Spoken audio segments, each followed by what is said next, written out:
خاتون حضور کی خدمت میں حاضر ہوئی اور عرض کی یا رسول اللہ صلی اللہ علیہ وسلم مجھ سے بدکاری سرزد ہو گئی ہے اور میرے پیٹ میں بچہ ہے اور میں چاہتی ہوں کہ آخرت کی سزا کی بجائے دنیا کے اوپر اس کی سزا مجھے دے دی جائے تاکہ میں پاک ہو جاؤں اور صاف ہو جاؤں، کیونکہ آخرت کی سزائیں بہت سخت ہیں۔ اللہ کے محبوب علیہ السلام نے جبریل امین سے ایک دن پوچھا تھا مجھے جہنم کے عذابوں کا ذکر سناؤ، تو عرض کی یا رسول اللہ صلی اللہ علیہ وسلم ہلکا ترین عذاب یہ ہے کہ جہنمی کے پاؤں میں آگ کے جوتے رکھے جائیں گے، باقی اس کے پورے بدن پہ آگ نہیں ہوگی، صرف آگ کے جوتے اس کو پہنائے جائیں گے، لیکن اس کی حدت، گرمی اور شدت اتنی ہوگی یغلی منہما دماغہ، اس کی شدت سے اس کا دماغ پگھل کر ناک اور کانوں کے ذریعے سے باہر آنا شروع ہو جائے۔ یہ سب سے ہلکے عذاب کی کیفیت ہے، اور جو عذاب سخت ہیں الیاذ باللہ، اللہ تعالیٰ قرآن مجید میں فرماتا ہے ثم لا يموت فيها ولا يحيى، اس بڑے عذاب کا ذکر کیا جو جہنمیوں کو دیا جائے گا، فرمایا اس عذاب کی کیفیت یہ ہوگی بندہ نہ جیے گا نہ مرے گا۔ جیے گا اس لیے نہیں کہ آگے اور پیچھے دائیں اور بائیں آگ ہی آگ ہوگی، تو اس آگ میں جینا کو جینا تو نہیں ہوگا، اور مرے گا اس لیے نہیں کہ موت کو موت آ چکی ہوگی۔ تو وہ کتنا سخت عذاب ہوگا الیاذ باللہ کہ ہلکے ترین عذاب کی کیفیت یہ ہے کہ پاؤں میں آگ کا جوتا اور دماغ پگھل کے ناک اور کانوں کے راستے سے باہر آ جائے۔ تو اس نے عرض کی یا رسول اللہ صلی اللہ علیہ وسلم میرے اوپر حد جاری کر دیجئے، اور اس نے کہا کہ میرے پیٹ میں جو ہے وہ بچہ ہے۔ اللہ کے محبوب علیہ السلام نے فرمایا جاؤ جب بچہ پیدا ہو تو پھر آنا۔ وہ چلی گئی، تو جب بچہ پیدا ہوا تو گود میں اٹھائے پھر حضور کی خدمت میں حاضر ہوئی اور عرض کی یا رسول اللہ یہ ہے بچہ جو میں نے گناہ کیا تھا، بدکاری کی تھی، آج یہ اس کی نشانی ہے۔ تو اللہ کے محبوب علیہ السلام نے فرمایا کہ اسے لے جاؤ اور اسے دودھ پلاؤ، اور جب یہ کچھ کھانے پینے لگ جائے گا تو پھر آنا۔ کچھ دنوں کے بعد وہ دوبارہ حاضر ہوئی اور اس نے اس بچے کے ہاتھ میں روٹی کا ٹکڑا دیا ہوا تھا اور عرض کی یا رسول اللہ دیکھ لیجئے اب یہ روٹی کھانے لگ گیا ہے۔ اللہ اکبر۔ تو اللہ کے محبوب نے فرمایا انہیں لے جاؤ اور جا کے انہیں سنگسار کر دو۔ اس کی یہ حد بنتی تھی، اس کو سنگسار کیا اور اس نے خود یہ سزا اپنے لیے قبول کی۔ تو یہ بات ذہن نشین کیجئے کہ یہ وہ لوگ تھے کہ جن سے کبھی کوئی گناہ سرزد ہو جاتا تو وہ جلد توبہ کرتے، اور اس کی بڑی سے بڑی حد اور سزا بھی ہوتی تو وہ بھی کاٹنے کے لیے تیار ہو جاتے۔ میں اور آپ دیکھیں کہ ہماری زندگی میں اگر گناہ ہیں اور ہمیں سچی توبہ کی توفیق بھی نصیب نہیں ہے اور آئندہ نہ کرنے کا عزم مصمم ہو، پکا ارادہ ہو کہ یہ گناہ زندگی میں دوبارہ نہیں کروں گا، الگ بات ہے کہ پھر دوبارہ اس سے سرزد ہو جائے، لیکن جب وہ توبہ کر رہا ہو تو اس وقت اس کا پختہ عزم ہو اور اس کے دل کے کسی گوشے میں نہ ہو کہ چلو میں توبہ کر لیتا ہوں اور پھر ہو گیا تو پھر کر لوں گا، پکا عزم ہو کہ دوبارہ یہ گناہ نہیں کروں گا۔ اور اگر زبان سے توبہ توبہ کر رہا ہو اور دل میں ہو کہ ٹھیک ہے یہ تو صبح بھی مجھ سے عمل بد سرزد ہونا ہے، تو اللہ تعالیٰ سے یہ مذاق کرنے والی بات ہے، اور اللہ تعالیٰ سے جو مذاق کرتا ہے وہ کہاں کھڑا ہے وہ خود سوچ لے۔ وہ کیا کسی نے کہا تھا کہ توبہ کی پھر توبہ کر کے توڑ دی، میری اس توبہ پہ توبہ کر اٹھی۔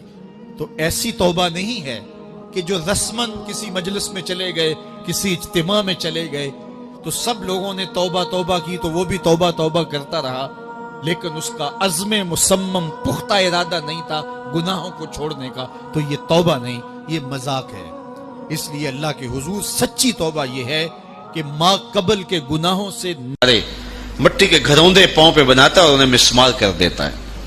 وہ کبھی آپ نے دیکھا ہوگا کہ بچے ریت میں اپنا پاؤں رکھ کر کے اوپر سے ریت تھپک لیتے ہیں اور پھر پاؤں ہولے سے نکال لیتے ہیں، بچ جائے تو بڑے خوش ہوتے ہیں، اور جب کھیل ختم ہو جاتے ہیں تو اسے گرا دیتے ہیں اپنے ہاتھوں سے۔ بہلول بھی اسی شغل میں لگا ہوا ہے، بہلول یہ کام کر رہا ہے، گروندے بناتا ہے گراتا ہے، گروندے بناتا ہے گراتا ہے۔ بادشاہ گزرا، پوچھا بہلول کیا کر رہے ہو؟ ہنس کے کہا جنت کے مکان بنا رہا ہوں۔ کہا بیچتے ہو؟ ہاں بیچتا ہوں. کتنے کا؟ 10 روپے کا، سیل لگائی ہوئی ہے. بادشاہ مسکرا کے گزر گیا. دیوانہ ہے، مجنوں ہے، اپنی موج میں لگا ہے. پیچھے سے ملکہ زبیدہ بھی آ رہی تھی. اس نے بھی دیکھا. کہا بہلول کیا کر رہے ہو؟ کہا جنت کے مکان بنا رہا ہوں. کہا بیچتے ہو؟ ہاں 10 روپے کا بیچتا ہوں. 10 روپے بادشاہوں کے لیے کیا ہوتے ہیں؟ 10 درہم نکالے، اس کو دیے، اس نے دریائے دجلہ میں پھینک دی. فقیر اتنی دیر تک فقیر نہیں بنتا. داتا صاحب فرماتے جب تک مٹی کا ڈھیلا اور سونے کی ڈلی اس کی نظر میں برابر نہیں ہو جاتا. اور ایک مکان کے گرد، ایک وہ گھروندے کے گرد دائرہ لگایا. کہا یہ تیرا ہوا. ملکہ گزر گئی. بادشاہ بھی چلا گیا. شام کو اپنے محل میں پہنچے. بادشاہ سویا. منظر جاگا کہ حشر کا دن ہے، پھر جنت کا منظر ہے. جنت میں بڑے بڑے خوبصورت مکان ہیں. ایک مکان تو بڑا ہی اچھا لگا، تو جی چاہا کہ اس مکان کو دیکھوں.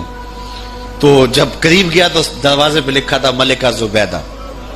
شوق سے آگے بڑھا تو دربان نے روک دیا. کہا یہ ملکہ کا ہے. کہا وہ میری ہی ملکہ ہے. کہا دنیا کے ضابطے اور ہیں، آخرت کے ضابطے اور ہیں. بادشاہ کی آنکھ کھل گئی، بے چین ہو گیا. ملکہ کو بیدار کیا. کہا تو کون سا نیک عمل کیا ہے؟ میں نے جنت میں تیرا یوں محل دیکھا.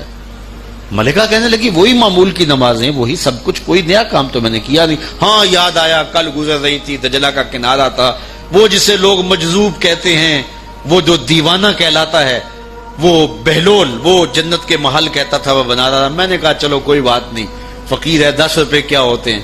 تو میں نے 10 روپے کا ایک محل خریدا تھا. بادشاہ سر پکڑ کے بیٹھ گیا. وہ تو مجھے بھی کہتا تھا. میں دیوانے کی بات سمجھ کے گزر گیا. اگلے دن بادشاہ قصدن گزرا. جب قصدن گزرا نا تو دل دھڑک رہا تھا کہ کہیں مجذوب پھر آج مل جائے اور اسی موج میں ہو تو کام بن جائے. دیکھا تو بہلول وہاں بیٹھا ہوا ہے. آگے بڑھ کے دیکھا تو کام بھی وہی. بادشاہ پھر رک گیا. پوچھا اب بہلول کیا کر رہے ہو؟ اب دل دھڑک رہا تھا کہ مجذوب ہے، کوئی اور بات کہہ دے تو چلو اچھا ہو کہ وہی جواب دے دے. اس نے وہی جواب دیا، جنت کے محل بنا رہا ہوں. بادشاہ کا کچھ دل ٹھہرا. پھر کہا اچھا بیچتے بھی ہو؟ ہاں ہاں بیچنے کے لیے بنا رہا ہوں. بادشاہ ادھر جیب میں ہاتھ ڈال رہا ہے اور ادھر پوچھ رہا ہے کتنے کا؟ کہا آدھی حکومت لگے گی. کہا کل تو 10 روپے کے بتا رہے تھے. کہا کل تم نے دیکھا نہیں تھا، آج سودا دیکھ کے لے رہے ہو. اللہ تعالیٰ ارشاد فرماتا ہے انما تنذر من اتبع ذکر وخشی الرحمن بالغیب. جو ان ڈٹھے سودے کرتے ہیں، جو بغیر دیکھ کے کرتے ہیں. اچھا چلو ایک خوشخبری میں آپ کو بھی سناؤں، اور وہ خوشخبری رسول اللہ کی زبان سے. حضور نے فرمایا طوبی لمن رآنی وآمن بی وطوبی 7 مرات من لم یرانی وآمن بی. فرمایا صحابہ تمہیں مبارک ہو ایمان کی کہ تم نے مجھے دیکھا اور میرے اوپر ایمان لائے. اور کہا انہیں 7 مبارکیں ہوں جنہوں نے مجھے دیکھا بھی نہیں ہوگا اور پھر بھی ایمان لائیں گے. انما تنذر من اتبع ذکر وخشی الرحمن بالغیب فبشرہ بمغفرۃ واجر کریم. ان کو بشارت دے دیجئے بڑی عزت والے اجر کی اور خوشخبری بھی. تو جس اجر کو میرا رب بھی کریم کہہ رہا ہے وہ اجر کیسا ہوگا. تو یہاں تو لہجہ دم توڑتا ہے اور الفاظ ساتھ نہیں دیتے کہ اجر کریم کی کیا تعریف کریں جس اجر کو میرے رب ہے. لا فضل لعربی علی اعجمی. کسی عربی کو اجمی پر کوئی فضیلت نہیں ہے اور کسی اجمی کو کسی عربی پر کوئی فضیلت نہیں ہے. کسی گورے کو کالے پر، کسی کالے کو گورے پر کوئی فضیلت نہیں. فضیلت کا معیار صرف تقوی ہے. ہمارے آج بھی ہندوانہ رسمیں ختم نہیں ہو رہی. دولت کی تقسیم پر، امیر غریب کی بنیاد پر اس معاشرے میں تقسیم موجود ہے. ہمارے دیہاتوں میں چودھری اور کمی کی بنیاد پر تقسیم موجود ہے. رعایا اور حکمرانوں کی بنیاد پر یہاں تقسیمیں موجود ہیں. لیکن میرے اور آپ کے آقا و مولا نے قیامت تک آنے والی انسانیت کے لیے جو منشور دیا وہ یہ تھا کسی عربی کو اجمی پر کوئی فضیلت نہیں، کسی اجمی کو عربی پر کوئی فضیلت نہیں، کسی گورے کو کالے پر کوئی فضیلت نہیں. چونکہ کالے رنگ بھی اللہ نے بنائے ہیں، گورے رنگ بھی اللہ نے بنائے. حکیم لقمان رنگ کے کالے تھے اور صورت اچھی نہیں تھی. تو کسی نے ان سے پوچھا کہ آپ اتنے بدصورت کیوں ہیں؟ تو حکیم لقمان نے کیا جواب دیا؟ کہا آپ شکل میں نقص نکال رہے ہیں یا شکل بنانے والے میں نقص نکال رہے ہیں؟ تو وہ خاموش ہو گیا. اللہ اکبر. تو یہ اللہ نے بنایا ہے نا, اس نے کانٹا بھی اس نے پیدا کیا ہے, پھول بھی اس نے پیدا کیا ہے, چہروں کی رنگت اس نے بنائی ہے, کسی میں کوئی رنگ بھر دیا, کسی نے کوئی رنگ بھر دیا.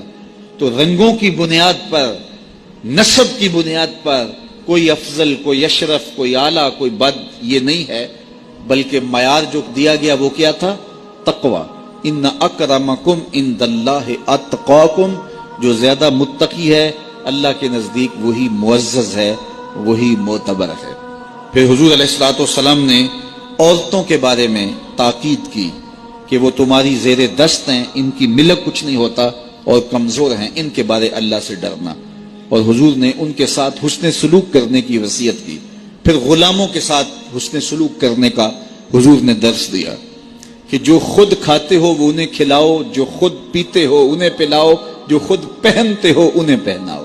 بعض لوگ ملازم کو, ماتحت کو جو ہیں وہ ہلکے کپڑوں میں کس کر رکھتے ہیں تاکہ پتہ چل جائے کہ یہ غلام ہے, یہ ملازم ہے اور ہم باس ہیں.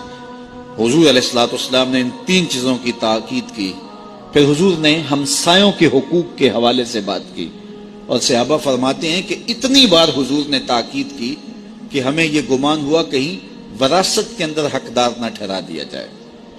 تو ہمسایوں کے حقوق کے حوالے سے حضور نے تاکید ارشاد فرمائی. پھر حضور نے 3 باتوں کی تاکید فرمائی.